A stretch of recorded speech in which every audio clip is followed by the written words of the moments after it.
الحمدللہ رب العالمین والعاقبۃ للمتقین والصلاة والسلام علی سید الانبیاء والمرسلین وعلی آلہ واصحابہ اجمعین، اما بعد، فاعوذ باللہ من الشیطان الرجیم، بسم اللہ الرحمن الرحیم۔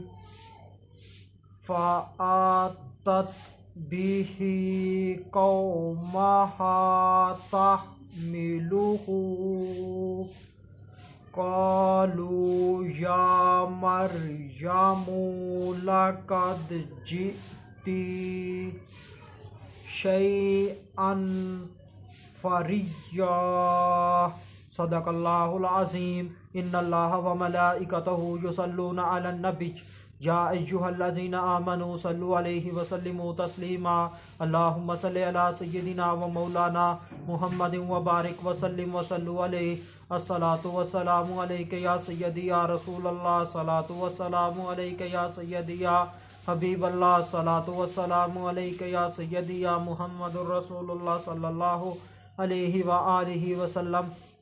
اللہ تبارک و تعالیٰ کی حمد و ثنا اور اس کے پیارے حبیب حضرت محمد صلی اللہ علیہ وآلہ وسلم کی ذات اقدس پر درود و سلام کا نذرانہ پیش کرنے کے بعد میں سچے دل سے دعا گو ہوں کہ اللہ عز و جل میرے حاضرین ناظرین سامعین کے مال جان عزت آبرو میں برکت عطا فرمائے، اور دعا گو ہوں کہ اللہ پاک مجھے حق سچ ٹھیک ٹھیک بیان کرنے کی توفیق عطا فرمائے۔ اگر اس میں کوئی غلطی کوتاہی ہو تو اللہ عز و جل اپنے شان کریمی کے صدقے سے مجھ بندہ ناچیز کو معافی عطا فرمائے۔ دعائیہ کلمات کے بعد آج کا جو میرا عنوان ہے وہ ہے بی بی مریم سلام اللہ علیہا کا واپس اپنی قوم میں آ جانا۔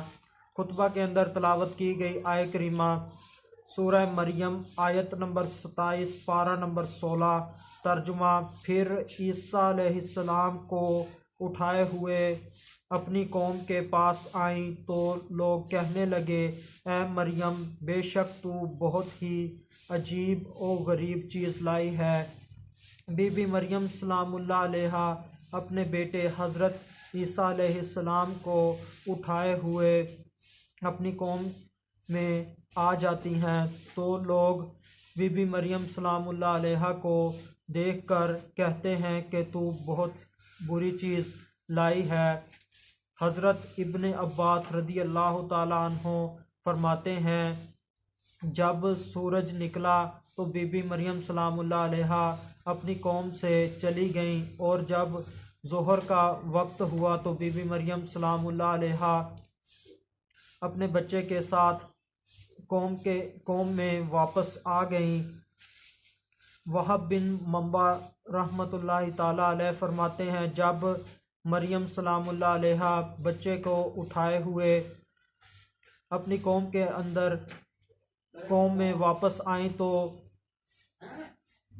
بنی اسرائیل میں یہ بات مشہور ہو گئی۔ ان کے مرد اور عورتیں جمع ہو گئے۔ ایک عورت نے بی بی مریم سلام اللہ علیہا کو مارنے کے لیے ہاتھ اٹھایا تو اس کا ہاتھ وہیں ہی ٹھہرا رہ گیا۔ اللہ عز و جل نے اس کے ہاتھ کو خشک کر دیا۔ اسی طرح ایک اور شخص نے بی بی مریم سلام اللہ علیہا کو کہا، یہ تو زنا کارہ ہے، تو اللہ عز و جل نے اس شخص کو گنگا کر دیا۔ تو اس طرح لوگ بی بی مریم سلام اللہ علیہا کو مارنے سے رک گئے۔ بی بی مریم سلام اللہ علیہا کو سخت جملہ کہنے سے، کوئی اذیتناک جملہ کہنے سے باز آ گئے۔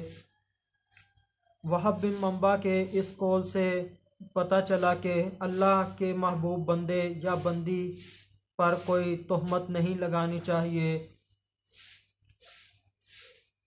اور اگر کوئی تہمت وغیرہ لگ رہی ہو تو اس کے اندر اپنے آپ کو شریک نہ کیا جائے۔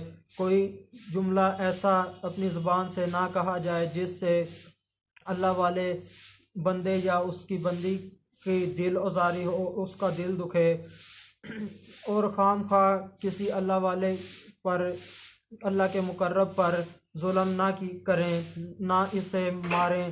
اگر کوئی ایسا کرتا ہے تو اس کی سزا آپ نے سن لی کہ اللہ عز و جل نے اس شخص کو گنگا کر دیا جس نے کہا، بی بی مریم سلام اللہ علیہا کو کہا تھا کہ یہ تو زناکارہ ہے، اور اس عورت کے ہاتھ کو اللہ عز و جل نے وہیں ٹھہرا دیا جس نے بی بی مریم سلام اللہ علیہا کو مارنے کے لیے ہاتھ اٹھایا تھا۔ اللہ عز و جل قادر و مطلق ذات ہیں، اس کے ہاتھ کو وہیں شل کر دیا، اس کا ہاتھ فالج زدہ ہو گیا ہوگا۔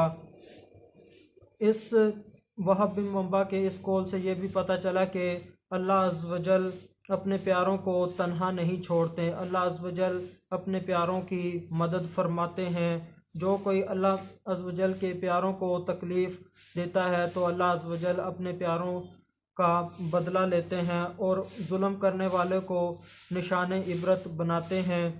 جیسے کسی بندے کو یہ گوارا نہیں کہ کوئی اس کے دوست کو برا بھلا کہے، اسے مارے، وہ اس کی خاطر لڑ پڑتا ہے، اس کا بدلہ لیتا ہے۔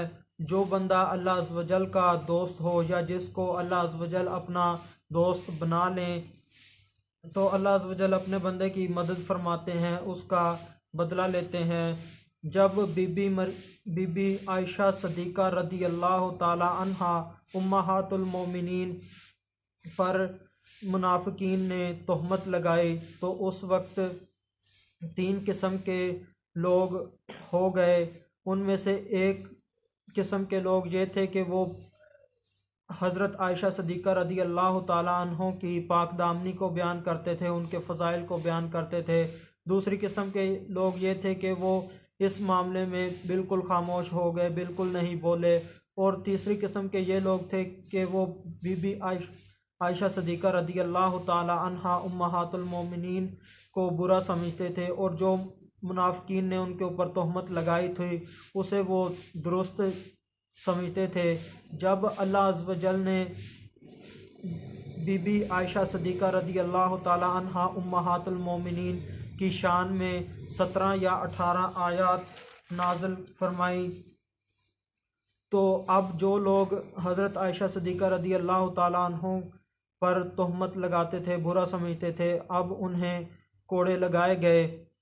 بات کرنے کا مقصد یہ ہے کہ جب اللہ والے کے متعلق کوئی ایسی بات ہو رہی ہو تو پہلی بات اس اللہ والے کی صفائی بیان کرنے کی کوشش کریں، اگر یہ نہ ہو سکے تو کم از کم خاموش ہو جائیں، اور ہرگز برے لوگوں کے ساتھ مل کر اس اللہ والے کا مذاق نہ اڑایا جائے، اسے برا بھلا نہ کہا جائے۔ آخر میں اللہ تبارک و تعالیٰ سے دعا ہے کہ اللہ عز و جل ہمیں اللہ کے مقرب بندوں کی قدر کرنے کی توفیق عطا فرمائے۔ وما علینا الا البلاغ المبین۔